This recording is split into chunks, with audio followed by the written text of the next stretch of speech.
Hi friends, ભાવુસ કુકિંગમાં તમારું સ્વાગત છે। આજે આપણે બનાવીશું કોળું અને લીલા તુવેર દાણાનું શાક। રેસીપી ખૂબ જ મજેદાર છે। વિડીયોને લાસ્ટ સુધી જોજો। તો ચાલો બનાવવાનું શરૂ કરીએ। તો ફ્રેન્ડ્સ, કોળા અને તુવેરના દાણાનું શાક બનાવવા માટે આપણે અહીં પાક્કું કોળું લીધું છે। તલ આપણે 3 મોટી ચમચી જેટલી લઈ લીધી છે। દેશી તુવેર દાણા થોડા લઈ લીધા છે। આદુ અને લસણનું પેસ્ટ કરી લીધું છે અને વઘાર માટે અહીં થોડા અમે તેજપત્તા લીધા છે। 10 થી 15 લવિંગ લીધું છે, તજ થોડા લીધા છે અને કાળા મરી લીધા છે થોડા, અને આ આપણું મેજિક બોક્સ। સૌ પ્રથમ આપણે કોળાને કાપી અને એના ટુકડા કરી લઈશું આ રીતે।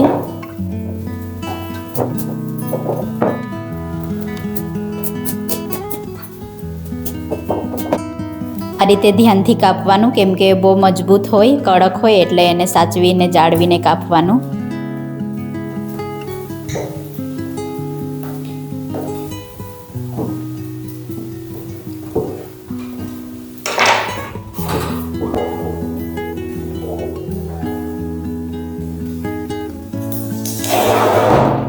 જો તમે જોઈ શકો છો, સરસ પાકેલું કોળું છે એકદમ।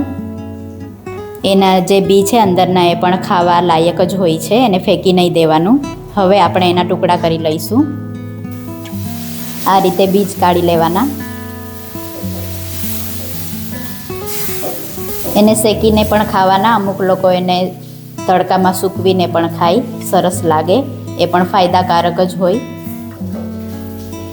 કોળું તો હેલ્ધી જ હોય, એટલે આપણે એને ખાસ ખાવું જોઈએ। આ રીતે કાઢી લઈશું બધા બીજને। ખૂબ સરસ। આ રીતે કોળું જો અંદરથી સરસ ચોખ્ખું કરી લીધું છે। આ રીતે કોળાને ઊભા પીસીસમાં કટ કરી લીધું છે। હવે એને છોલી અને નાના ટુકડા કરી લઈશું। તો કોળાને આપણે આ રીતે નાના પીસીસમાં કટ કરી લીધા છે આ રીતે। હવે આપણે એક પેન લઈ લઈએ, એમાં તેલ એડ કરી લઈશું 2 મોટી ચમચી જેટલું।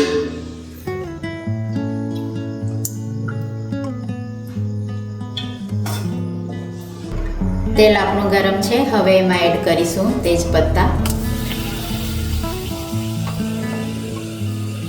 સાથે જ એડ કરીશું તજ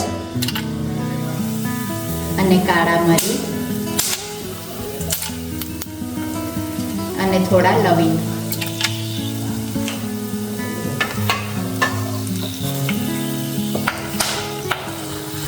હવે એમાં એડ કરીશું તલ। તલ થોડા વધારે લેવાના, એટલે ટેસ્ટ સરસ આવે કોળામાં।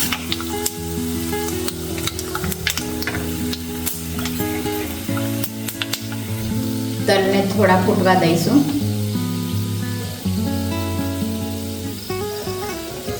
તલ ફૂટી જાય એટલે તરત જ આદુ લસણનું પેસ્ટ એડ કરી લેવાનું।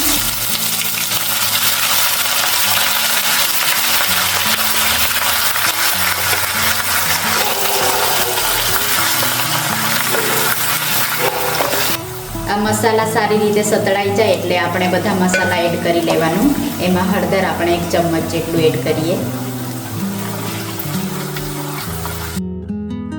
હવે એડ કરીશું ધાણા પાવડર 1 ચમચ, અડધી ચમચી જેટલો ગરમ મસાલો, કેમ કે આપણે આખા મસાલા પણ એડ કર્યા છે તો થોડો એડ કરીશું। લાલ મરચું 2 ચમચી,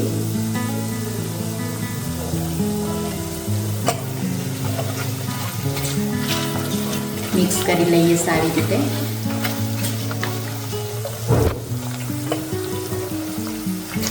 હવે એમાં એડ કરીશું દાણા તુવેરના, એને પણ મિક્સ કરી લઈએ સારી રીતે। હવે સ્વાદ પ્રમાણે મીઠું એડ કરી લઈશું। હવે એની સાથે જ આપણે કોળું એડ કરી લઈશું।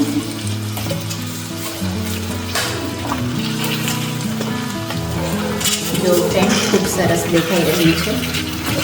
શાક આપણું આજે ખૂબ જ ટેસ્ટી બનવાનું છે એવું લાગે છે। આ રીતે એડ કરી દઈએ બધું કોળું.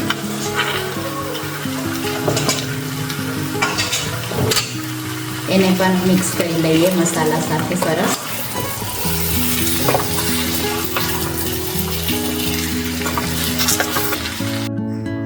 કોળું આપણા શરીર માટે ખૂબ ફાયદાકારક હોય છે.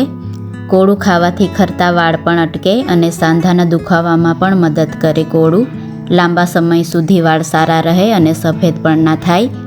હિમોગ્લોબિનનું પ્રમાણ જાળવવા માટે આપણે કોળું ખાવું જોઈએ. આ રીતે સરસ ફેરવી લઈશું શાકને.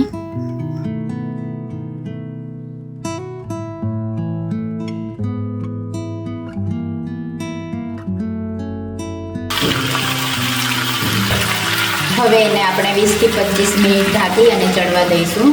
વચ્ચે વચ્ચે જોવાનું કે ચોટી ના જાય એટલા માટે. હવે આપણે જોઈ લઈએ.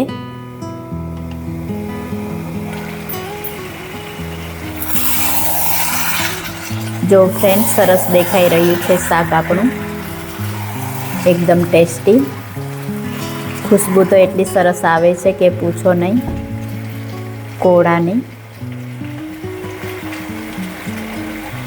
એક પીસ આવી રીતે ઉઠાવી અને ચેક કરી લઈએ જોઈને.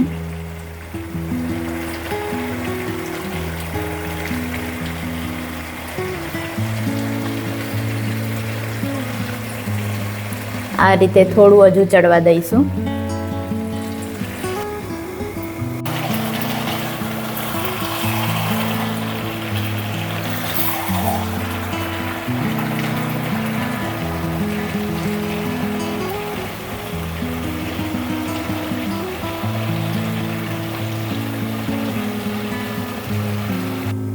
જોઈ લઈએ.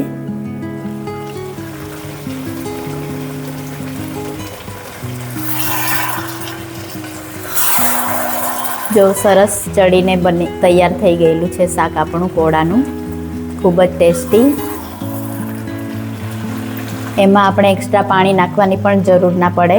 એમાં પાણીનો ભાગ હોય જ. એ સોક થાય ત્યાં સુધી એને ચડાવવાનું.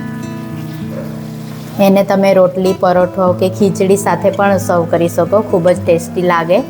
બધા સાથે જ ખૂબ સરસ લાગે. ખાવામાં મજા આવી જાય એવું શાક બનીને આપણું રેડી થઈ ગયું છે. આ રેસીપી તમે જરૂરથી ટ્રાય કરજો ગમે તો. અને આવી અવનવી રેસીપી અમે લાવતા રહીશું તમારા માટે. તો અમારી ચેનલને જરૂરથી સબસ્ક્રાઈબ કરજો. Thank you friends.